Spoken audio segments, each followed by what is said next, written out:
aming musicuela na nagmula sa inspiration ng High School Musical.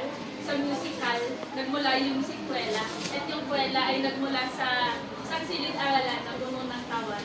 Kaya pinag-combine po namin siya. At ang aming performance po ngayon ay ang kanta ng We're All In This Together ng High School Musical na isinalin namin sa Tayo Sa